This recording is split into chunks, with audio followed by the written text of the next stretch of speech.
We're in the magnificent church of St Nicholas in Galway. This baptismal font next to me is over 500 years old. The many children who were baptized here in the Middle Ages became members of a congregation that was both very Catholic and very English.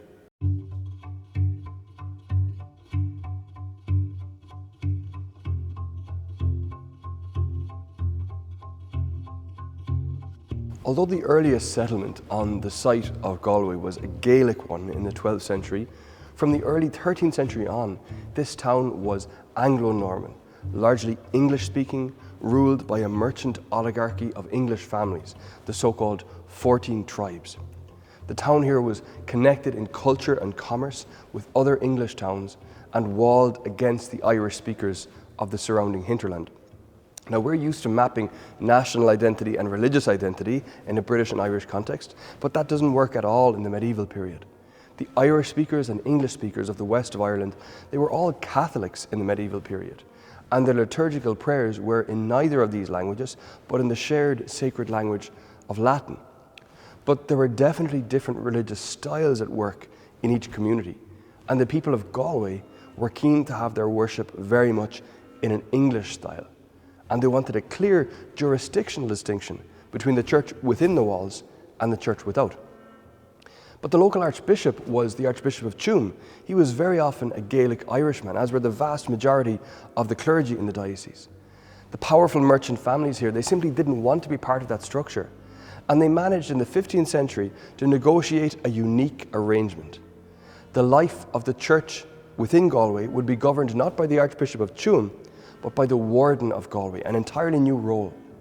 The warden wasn't a bishop, and he needed the Archbishop of Tuam to carry out some sacramental duties, but apart from that, he was in charge of the life of the church within the walls.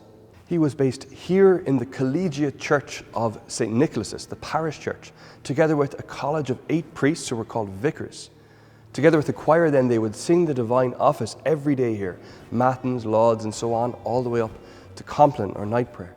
And they would celebrate Mass here too on each day, each priest on a different altar. And here's the most important element of the new structure. The Mass and office were, according to the founding documents, to be celebrated according to English decency and following English customs. The warden and his vicars were to serve the spiritual life of the people here who identified themselves as, quote, modest and civil people who live surrounded by walls, and not to follow the customs of the mountainous and wild people of those parts outside the walls. The corporation itself elected the warden annually and was responsible for ensuring the good behaviour of the warden and his vicars.